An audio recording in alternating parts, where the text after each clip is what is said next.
and we have Chloe Rocha Young. She's secretary in the economic section in the Brazil embassy. We might be joined by a couple of more friends.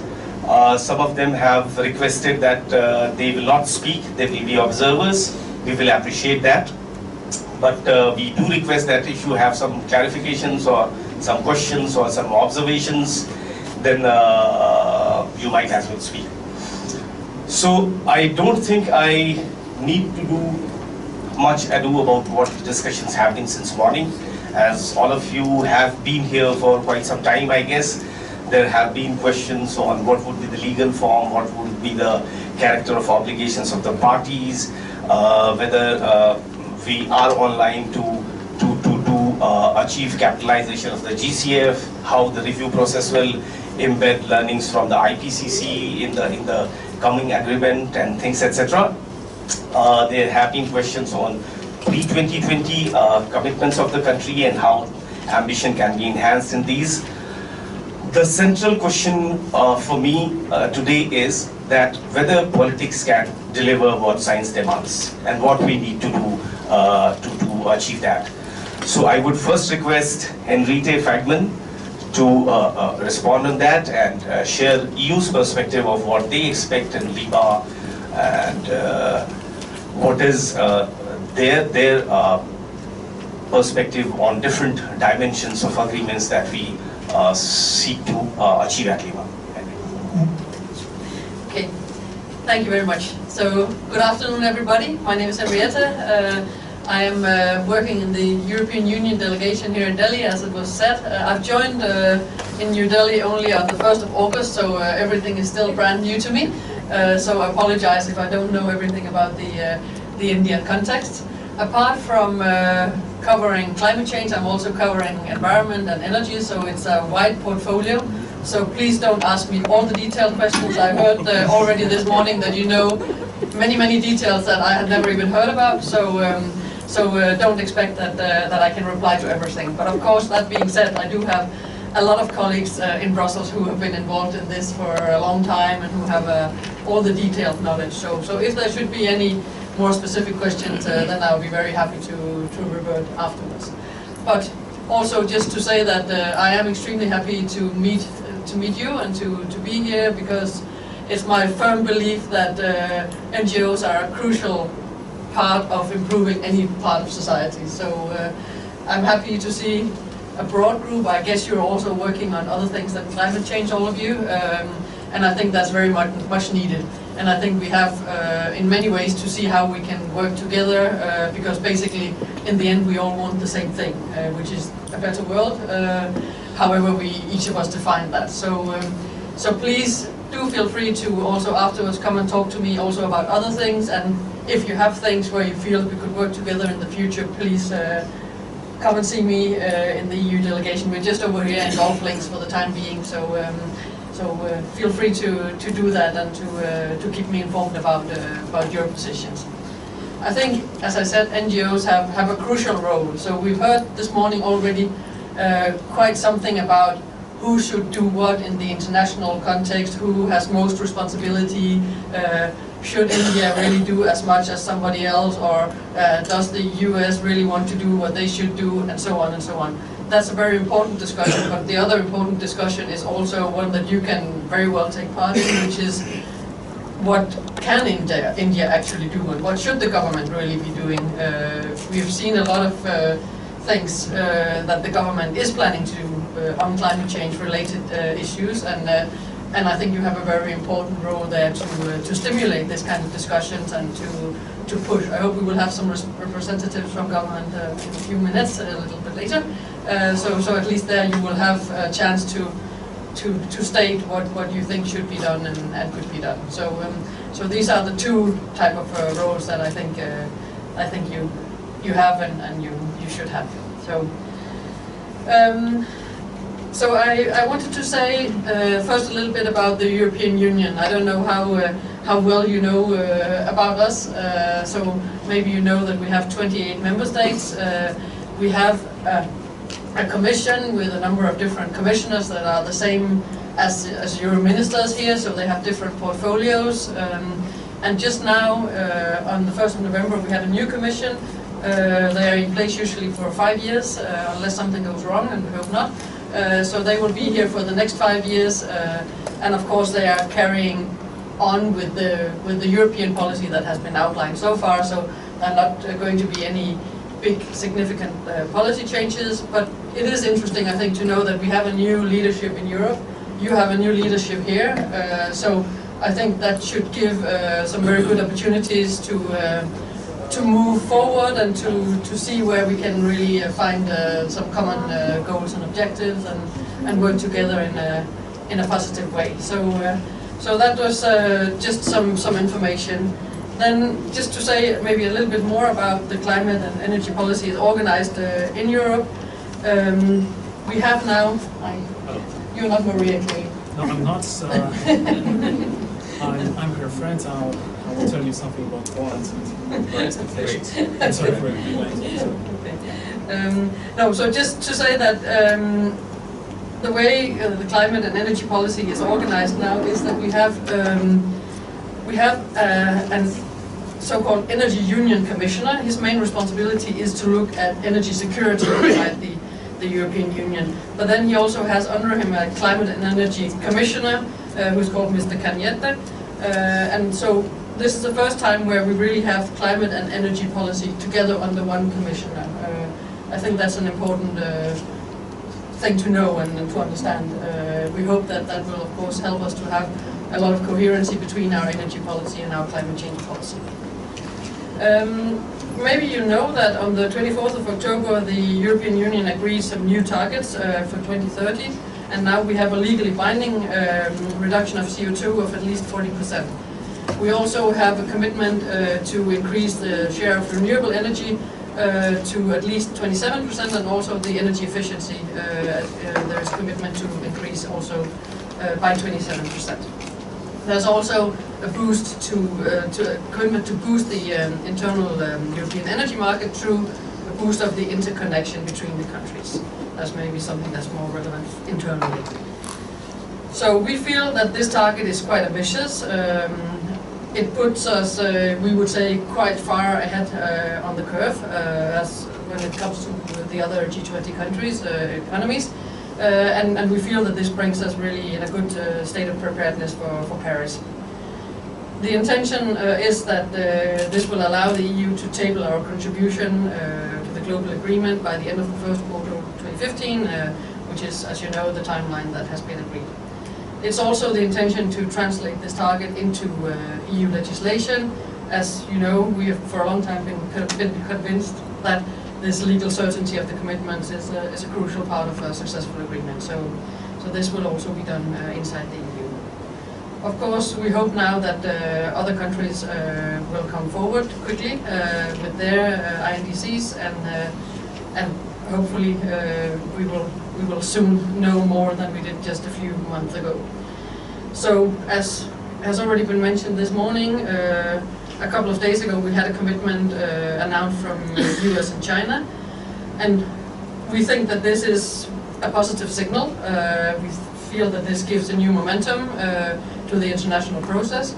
You can always want for more, and maybe people want more from US and China, maybe people want more from the EU, but nonetheless we think that it is a positive development that we hear now at least a commitment to the international process. We're also very well aware that the announcement that we have seen today only cover not substantial, not the full needs, because we are committed to, or we are convinced that we need to really stay below the 2 degrees Celsius, as you know. Therefore, India is an important player. Many other players are also important, but it is important that we now all come forward with commitments. And that being said, we feel that it is important that everybody is open also to review their commitments later on. So that's why in our text we say we have some language that says at least, because that means that we can really come forward with more ambitious targets later on if we can see that the gap that needs to be filled is not really filled. So coming back to India's position, we hope that it will be ambitious, and as I already said in the beginning, we hope that it will be focusing on what can be done and what really all the policies that the government is putting in place, what they can actually contribute. So the government has done, as I said, some things. They are sending very strong signals on renewable energy. They are streamlining some of parts of the decision making. There's been some parts of energy and energy efficiency in the budget, and we've heard now in the last few days that the Prime Minister's Advisory Group on Climate Change has been revitalized. So all of that seems to be positive signals, but of course we still miss the real core of the matter. So we look forward to that. So our hopes and goals and ambitions for Lima, I think they are has been quite in the open. But anyway, we want Lima. We hope that Lima can decide on what elements needs to be in the agreement. We hope that the form and scope of the INDCs can be determined, and we hope that we can agree, including well, I'll say more about that. And we hope also that there could be an agreement on how to take forward the pre-2020 climate commission, so commitments. So we already heard about that earlier this morning. It's something that is on the agenda internationally. So the Lima conference needs to, in our view, hopefully to determine or to come forward with ideas on how both mitigation, adaptation can be addressed, and also on the support in terms of finance and technology, etc., to countries that need it. So we hope that Lima can help determine what we heard also earlier about the ground rules on transparency and accountability, so that we know actually what these INDCs mean, and that we know that when we start looking at how they add up, that we don't compare apple and pears, as we say here. I don't know whether you say pineapple or mangoes here or something else. But anyway, we know exactly what we are looking at, and so that we can compare the numbers that are coming from different countries and parties. So the EU has said in the previous meetings some things about how we think the differentiation could be turned into reality. We are not at all shying away from the CBDR principles. Quite the contrary, we are firm believers that CBDR is the fundamental for the agreement, and we just hope that we can find some common ground, that we are not in each our side of the war zone with our purist interpretation of what that means. So we hope that there will be some forthcoming on how to interpret and how to approach each other. So, as we have already talked about a lot this morning, the new agreement needs to also see how adaptation needs to address adaptation. We need to improve the way that is addressed in the agreement. It's a priority for India and for all the developing countries, but it's also a priority for the EU. And we are very convinced in the EU that adaptation and mitigation should be treated in a balanced manner. So, apart from that, it's of course also about finance. We have long stated our commitments in mobilizing together with other countries these 100 billion US dollars per year, and we are prepared to come forward with a variety of sources and funds and so on at the right time.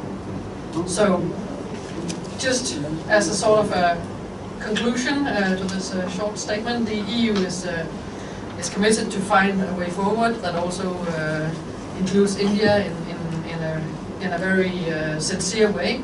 We want to find a solution that everybody can live with, that India can live with, that allows for development of the country, that allows India to go in the direction that it wishes, but hopefully a clean type of development, not necessarily the one that other countries have mistakenly followed in the past. And we hope that there can be really both now leading up to Lima and in Lima, and then the route towards Paris, that there can be constructive discussion, not really based on idealistic statements, but really a willingness to find a common solution to this that is a joint problem. So we hope that there will be some upfront information requirements defined at Lima. We hope that there will be clarity on the international process in 2015. We hope that there will be further progress on adaptation and finance, and we hope that really in Lima we will already have some element of the 2015 agreement, so that we can discuss something real. We don't want to end up in a situation where everything is tabled at the last moment and thereby hampering the possibilities. Then what is expected of Paris, I think that has already been said many times, so I will leave that maybe for a discussion next year. Thank you very much. Thank you so much, Henriette. Though I expect there would be some questions, maybe difficult questions asked in a very friendly manner. I have one for sure, but maybe we can have all the panelists first and then move to questions. So now I would request Esther Guy-Makin to share her perspective. Besides the expectations that I laid out earlier, we would also request her to elaborate a little more on the New Zealand proposal, which the Todd Stern feels that the most interesting proposal on the table right now. Yeah, thank you. Hi everyone, my name is Esther Guy-Makin. I'm the Trade and Economic Officer at the New Zealand High Commission, and I'd like to also start with similar caveats to Henrietta, in that climate change is but a small part of my job. It's only one element, and the rest of my work is really on trade and economic stuff. So while I'm happy to speak today and try and answer your questions, I by no means pretend to be an expert. So with that, I'd just like to thank you all for coming here today. It is an incredibly important topic, and one that really preoccupies New Zealand as a small nation in the Pacific Ocean. You know, we feel that not only our country but our neighbours as well, who we feel very responsible for, are incredibly vulnerable to the effects of climate change, and this is an issue that you know, is incredibly important and dear to us as well. So in terms of how we see the Lima meeting, it will be a really critical milestone to the lead up of the conclusion to the new climate change agreement that we are hoping to establish in Paris next year. From our perspective, the negotiations to date have really underlined that in order to have a credible Paris outcome, we have to have both a legal agreement as well as the targets that everyone has you know, said that they would commit to. And the most important thing for us is that this agreement is effective and durable and inclusive. It's really important that all countries make commitments, and that everyone is bound to it as well and committed to making those changes. So like the EU, we're very committed to ensuring that we can bring along countries like India and work in a constructive way to address your concerns and work out how we can find a joint solution. So as I alluded to before, it is our firm belief that that we need to have a legally binding instrument. This is important to ensure that the agreement that we come up with is transparent and it offers accountability. At the same time, it has to be durable, as I said, and so we need to find a way that we can review the situations and adapt as the situation develops. In terms of New Zealand's own mitigation targets, we are still working through what that means for us and what we can commit to, but we are, we are expecting to be able to make our commitments as we have agreed. We think that the agreement around these targets really needs to focus on transparency, accounting, and and accountability as well to actually make them meaningful. And I guess the other element that we're particularly interested in is the ministerial finance meeting. This will be the first high-level ministerial dialogue on climate finance, and we're not quite sure how this will all take shape, but it's an important start to an important conversation, and we hope that it will be an opportunity to give climate finance that high-level political profile that it really needs. From our perspective, climate finance from all sources, both public and private, can deliver really good value and effective climate change outcomes. And so for us it will be really important to establish some key principles around that to ensure that finance is, delivers those objectives.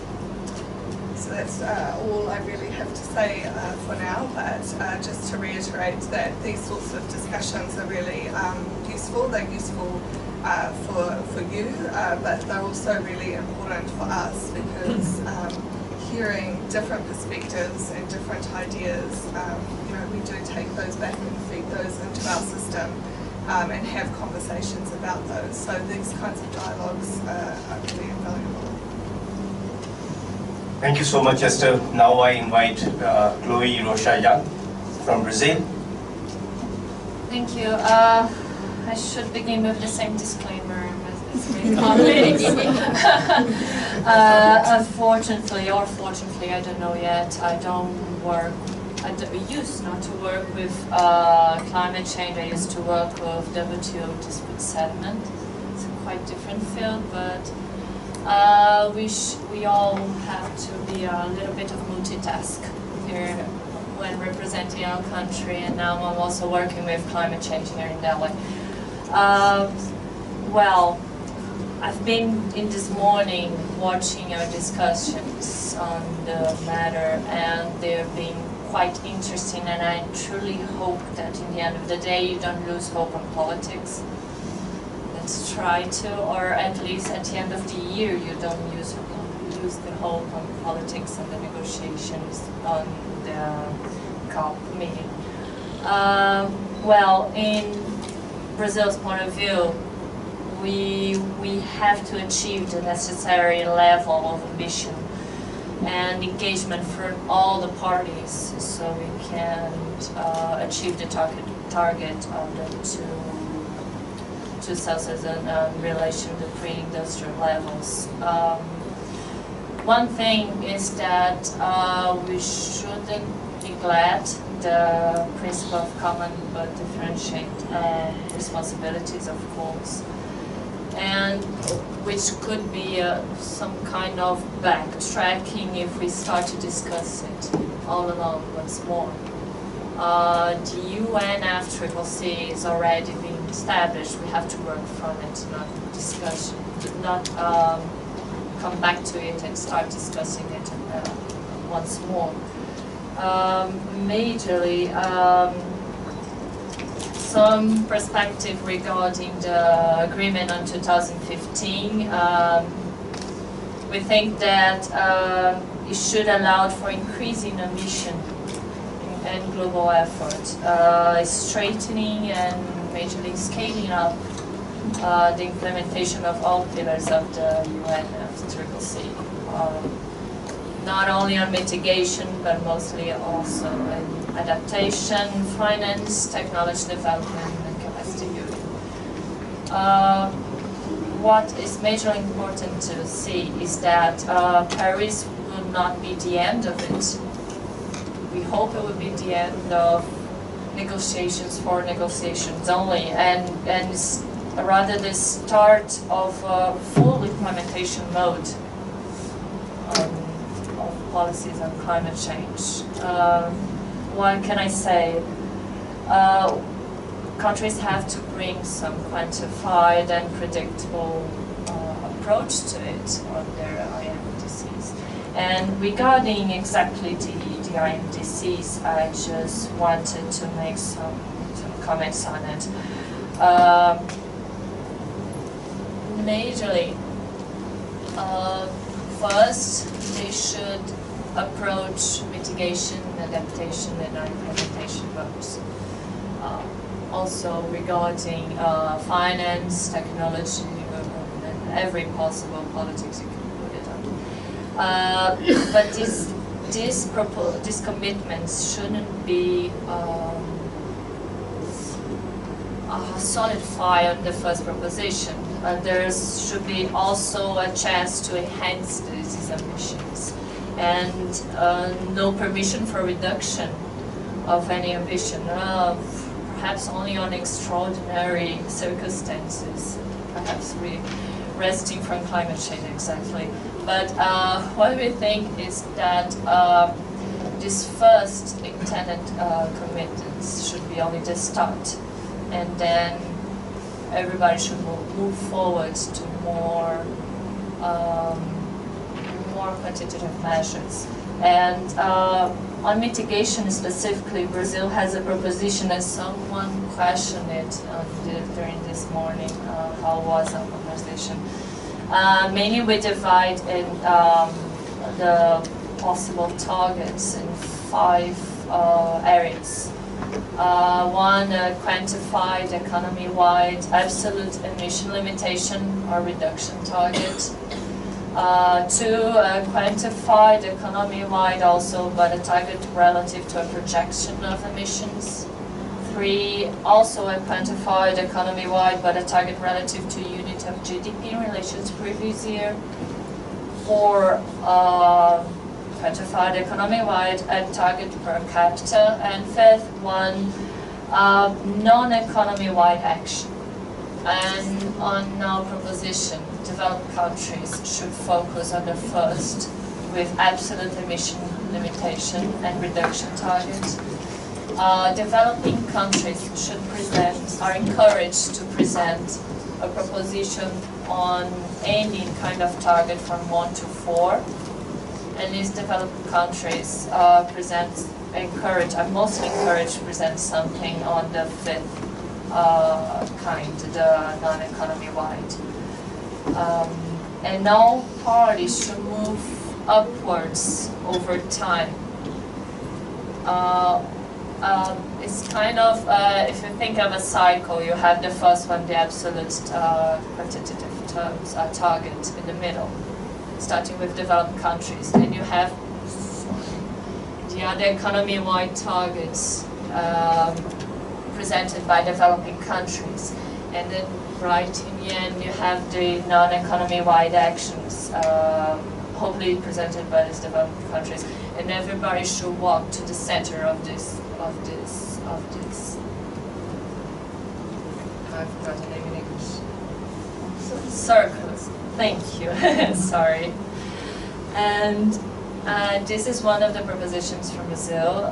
We also think that the INDC should approach adaptation propositions, including actions and plans to reduce vulnerability and climate change and promote resilience, of course.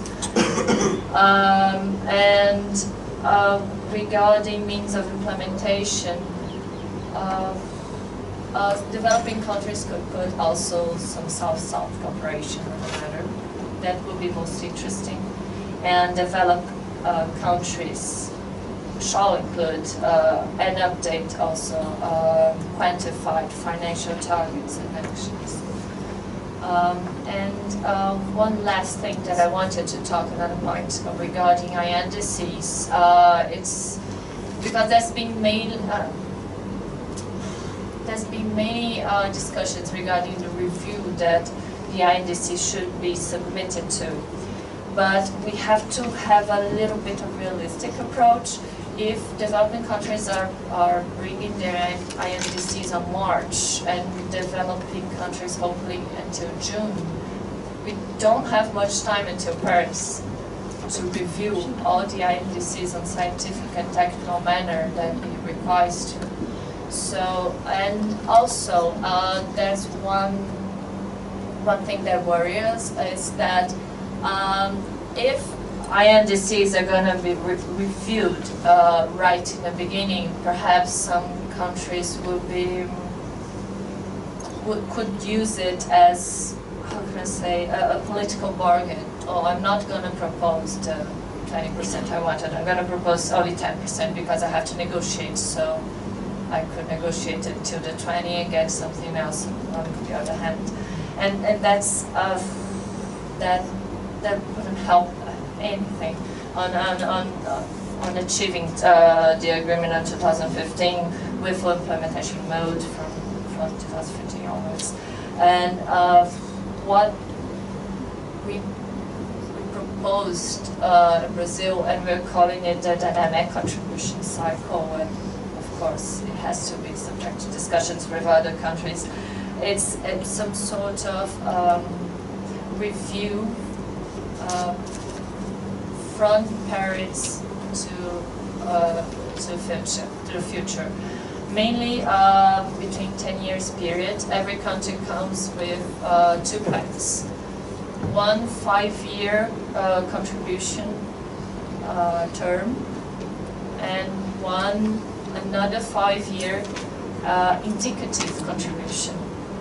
And then 5 years from that, it could be confirm or adjust upward this indicative contribution.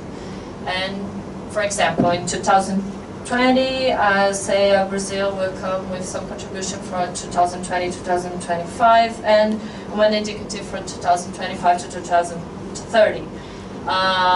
Between 2020 and 2023, that commitment will be discussed and reviewed. The indicative one, the confirmed is already confirmed. The indicative one will be reviewed and by other countries also already discussed. And then on 2025, Brazil will confirm or adjust upward that contribution for 2025 to 2030, and also indicate the next one, the 2030 to 2035. This would allow a proper review from contributions and also some kind of process which we could move forward all the time. We mostly hope for it. Kind of an ex ante and ex post review. Well, that's the main pointers I wanted to bring to you, and we're open to questions. And please don't give up hope on politics. I know sometimes it's boring, sometimes we think we're not moving forward on anything, but we have politics nationally, we have internationally, and think on so different countries at least sitting together to discuss one topic. Perhaps on Bretton Woods and UN on their creation were a bit easier, but it was an unbalanced world also. And nowadays we have so many different views and perspectives to bring to the table. I personally think it's only natural that we have to have some time to it, but we are moving forward. I hope we are. Thank you. Thank you so much, Chloe. Thank you so much. I really hugely appreciate your perceptions and perceptions of the mission on how we are moving towards Lima, within the restricted mandate that you have and within the restricted historical exposure to the subject that you said that you have not been associated. We appreciate that. Now we have the important one from the Troika that we were trying to get. So we have our friend from the Poland, and we will definitely would like to hear what Troika is thinking about how we are moving towards Lima on important dimensions of the agreement that we are looking forward to have. Thank you. Thank you very much. Hello, my name is Łukasz Kondej. My friend's supposed to be here, the counselor from economics section. But I came because she was unavailable. Anyway, I'm a press officer in Embassy of Poland, and I'd like to tell you about achievements of CoP in Warsaw, and some expectations before Lima CoP. first of all, we are happy that that we achieved all the aims that were before the CoP in Warsaw, and in details are the Warsaw International Mechanism for Loss and Damage was established there. In terms of finance, we mobilized finance to support developing country actions to curb emissions and adapt to climate change, as well as concentrate on financial support for the adoption fund. As a COP19 adopted significant set of decisions called Warsaw Framework for REDD, which have to help developing countries reduce greenhouse gas emissions from deforestation and the degradation of forests. Finally, we've been working on establishment of technological mechanism by adopting key decisions on the road to procedures for the Climate Technology Center and network.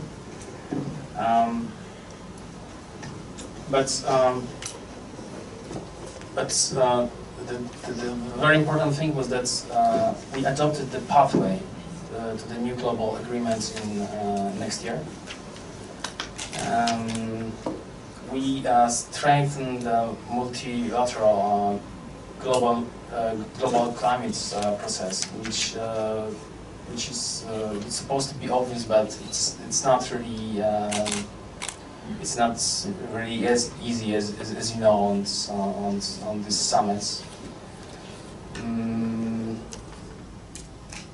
We believe that we significantly contributed to the move of the process, and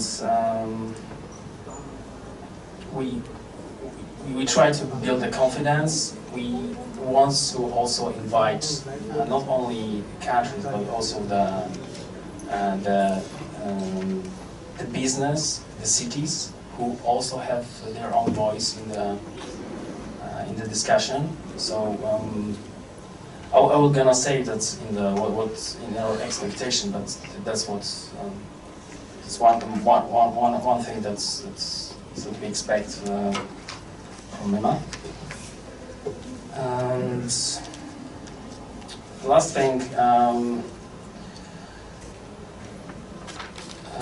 thing was not the last thing. Let me go right now to the expectations of COP in Lima. Well, first of all, we expect that this summit will develop the draft negotiation text of the agreement, and that the draft will be ready till May next year. So we set a certain time to prepare it. We hope that Lima will provide so-called upfront information, so that all of the countries will be ready to participate and contribute to the global agreement. So what I mean is all parties should know how to formulate their part of the new global climate regime. So Lima should explain how to do it and in which way we should all agree.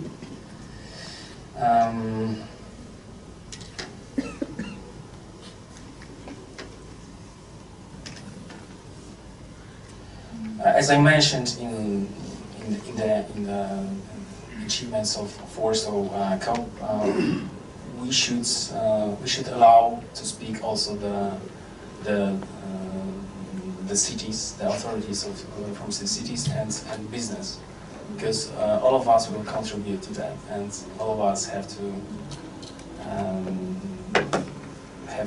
speak about their their expectations and what they can do actually.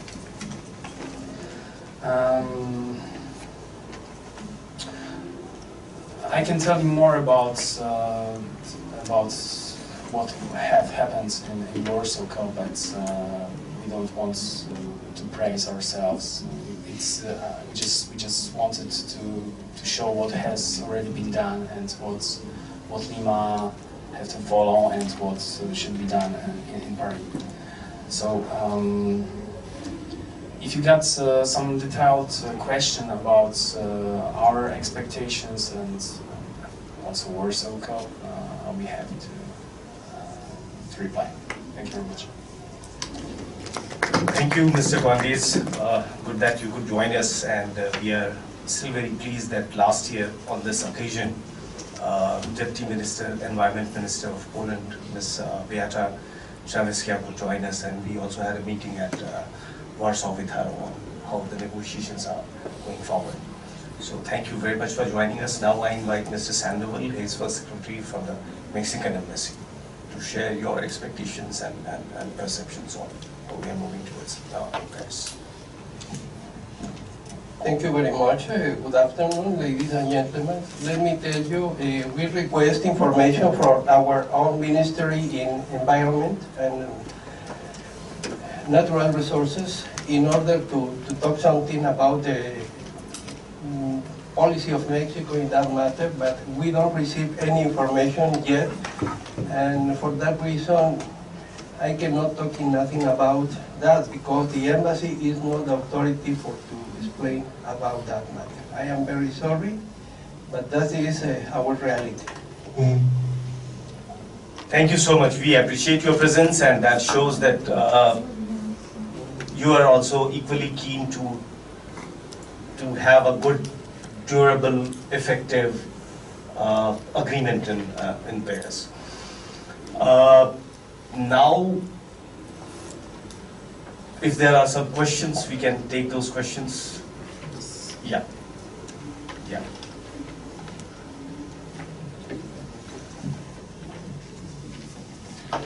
My question is specifically to Henrietta, and you might have anticipated this. With the latest US-Chinese announcement, I will not talk about the deal, and the kind of figures and the kind of timelines it has placed in front of the global community talking on climate change, and also the shifting of the baseline here from 1990 to 2005 for obvious reasons, because US emissions peaked in 2005. So what is the EU role going to be? Till now, EU was supposed to be the leader in pushing the agenda for ambitious treaty, pushing the agenda for a proper emission cut. And as of now, though we feel that this is not enough, still 40% is still the largest amount of, the largest proposal on the table. So what is the EU role going to be in Lima and leading up to Paris? Is EU going to take this new benchmark as it is and work around that, or is EU going to push for really effective targets, pushing both US and China and India and other major emitters that okay, this should be the floor, not the ceiling, and the ambitions actually need to be, what will be the EU role going forward?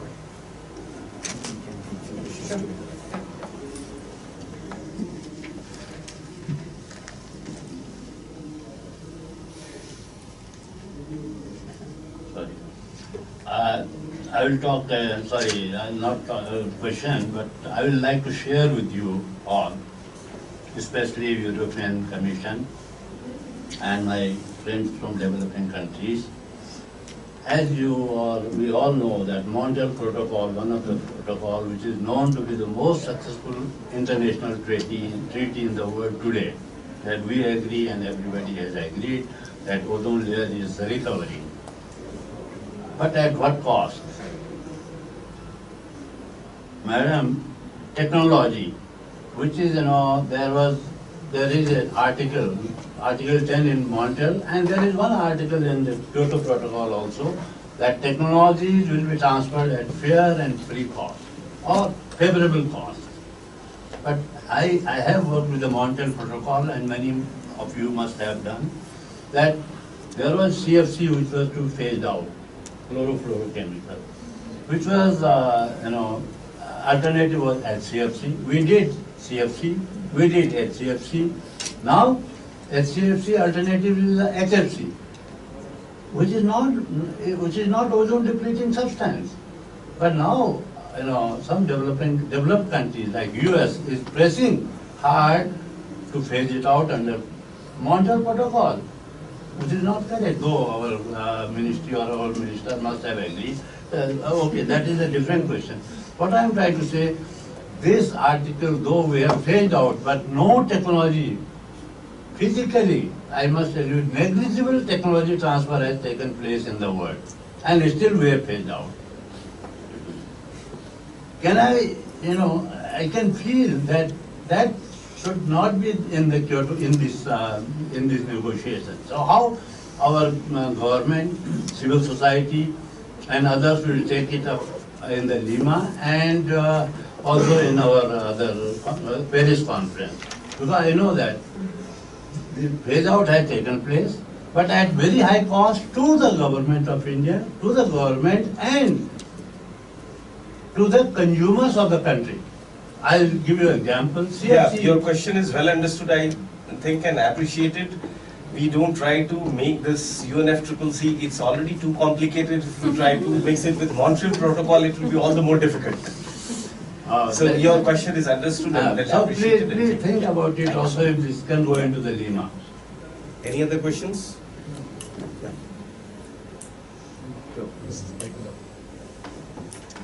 Yeah, sure. Please. My question is, it was primarily for EU, but I think I can include Brazil and Poland also here, because Brazil, our South partner, and then Poland was the last host of the COP. The question is that what political strategy do you think you would be pursuing in the coming time until Paris, to both inside and outside EU,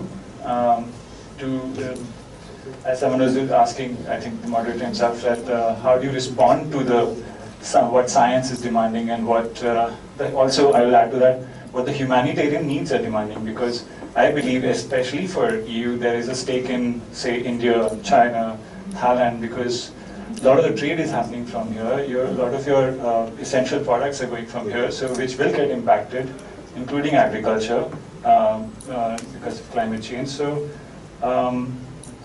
what political strategies do you think you would be pursuing in the coming year, in a way that the ambitions are enhanced, both within EU, countries within EU, and outside EU? Any questions from this side? Okay, great. I have one question for Henriette, and a lot of us sitting here also work on agriculture and climate change in the climate change negotiations, and we have been witnessing that there is a certain focus on mitigation in agriculture in the climate change negotiations, which we think does not augur well for the developing countries. The recent EU climate treaty, so to say, or declaration, declaration also includes offsets from agriculture and forest within the carbon credits. And we would be keen to know that how this has happened, because we have been talking to EU delegation in COPs and other meetings, and they have been consistently saying that no, we are not ready to include emissions from the agriculture in carbon market. How this has happened so suddenly? Thank you. Okay, so I will try my best to reply to these. So the first question about what the EU was, what would be our strategy towards the US, China, and others. Well, firstly, I guess that it applies to everybody in negotiating, that you never reveal your strategy before, then it wouldn't be a strategy. So, and then second, I don't know it, so I can't tell you what the strategy will be. That also goes to one of the other questions. But, I mean, as I said already, we are happy that these countries are coming on board. They are important to have on board. We do realize that there is a need for more ambition across the board, and that how that will be achieved and when, and how the negotiation tactics about that will be, I can't say. But, I mean, our overall aim is that we should look at what is needed and how much, when we start, now that we start getting some commitment on the table, these bits, these ends have to meet. So if they don't meet, then somebody has to be more ambitious. And we don't think necessarily that it's the EU that are first in line to be more ambitious. If that's a reply to your question. Then just a comment on the technology transfer. It's something that we hear often, also something about making patents available and so on. It's something that we don't really believe strongly in from the EU side. It's, we don't really see that it should be needed. We think that many of the things can be achieved with technologies that are already there, that the technologies are being developed here and elsewhere. So we don't really see the need for that, but I know that there are diverging ideas about that. Yeah, the thing about the political strategy, I think that more or less was what I was just saying, to try to make sure that that we do respond to the science, and that it does not end up as just vague commitments that will not lead us to the goal that we want to achieve. So I cannot say much more about that. Then your question is simply something I don't know enough about. So I'll be happy to try to find out more. But if you've already asked and haven't got the question, the reply, then maybe it's not there. Yeah, sorry about that. It's perfectly okay. I can say one word about strategy. Well, as I said, we will try to prepare everyone to be able to show how they can contribute, and thanks to that, try to adopt this negotiation draft, and that's how we would like to work. I mean, to find some good common solution on that. Last 2 words, just to begin. Yeah. Yeah. Also regarding the strategy, you never know what we will find. That's true. We only hope for transparency process and dialogue. That's the thing, that you work through it. One thing I could say that our national strategy, at least, we had major efforts in the last year on public diplomacy, and we elaborate some questions and possible answers for each question and submit in the internet so people could put a view on it, and somehow we could manage to detail, to have a more fundamental position of Brazil for Paris and for Rio, of course. But regarding what will happen during the negotiations, well, I hope our negotiations now. Yeah, it's good. Hi, Nitin Sethi from the Business Standard newspaper, representative of Brazil. One, apologize if I came out as more cynic about the diplomatic processes. I was instead suggesting that a bit of realism helps realizing how difficult the task is for diplomats in getting anywhere close to an agreement on something so complicated. On the other, on the proposal from Brazil on concentric circles and moving through those concentric circles in the 5 steps, I would think the key issue is how does one decide when one graduates from the first circle into the second circle, and that's what's the most difficult part. Who decides, and when it's decided that a developing country is more developed or is more developing and therefore finally ends up in the center of the spot, And is there some views from Brazil at the moment of how you're seeing countries graduate through those concentric circles? And within the basic countries, have you found some resonance for your proposal as of now? I would say the concentric circles. The graduation, I think, will be more on the review process, because we'll start with the commitments that will have to be implemented from Paris, and then we have to work through. Nobody will stop in negotiating. We hope to stop negotiating the text of the agreement, but all countries are committed to still sit and talk about their own commitments. So we don't have what can I say, some previous agreed, like in 5 to 5 years everybody has to change their commitments and move forward, because you have to see the national realities of each country as well. But we hope that every time the commitments are reviewed, there will be some pressure and initiative to move forward on it. Esther, last 2 words. Want to say something?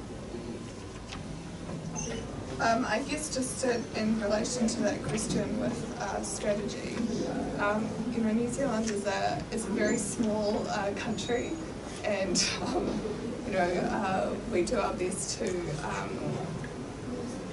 to build consensus among our partners and to build understanding between different groups so that we can move forward, and that's really our strategy every time we're going into these negotiations.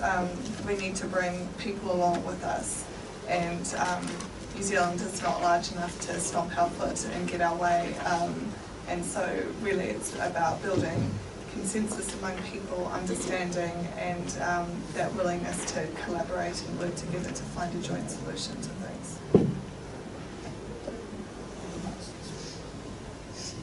Yeah, sure. Sorry, just one more word in terms of strategy. I think a key strategy is dialogue. We want to actually talk, including with India, but with all the partners, and we want to try to understand. I was trying to say that earlier, but just wanted to mention specifically that our outgoing Commissioner Hedegaard was here in India. It was her last visit as Commissioner. I think that shows a lot of commitment to try to understand the Indian context. Our new Commissioner has already said that he will come very early in the next year, really try to understand very well what's going on here. And maybe it's something for you also to consider, that to prepare yourself in case there would be an opportunity to ask directly to him and suggest things directly to him. That was just a pre-announcement. Yeah. Thank you so much. So we expect that you will let us know when new commissioner arrives in Delhi. And with that, I thank all of the panelists, Chloe, Esther, Henriette, friend from Mr. Condes and Mr. Sandoval. And I invite all of you on tea. We will have a 15 minutes tea break. Then we are expecting Mr. Sushil Kumar, who is Additional Secretary in the Ministry of Environment and Forest. And I think most of the questions that we have been asking ourselves since morning, he might answer some of them or none of them. Thank you.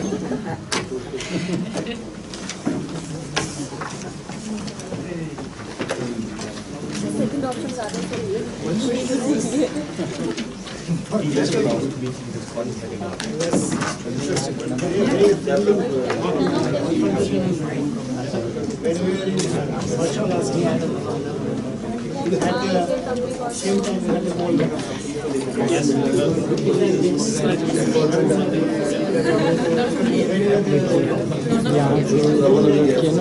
ये cover करके वहाँ तक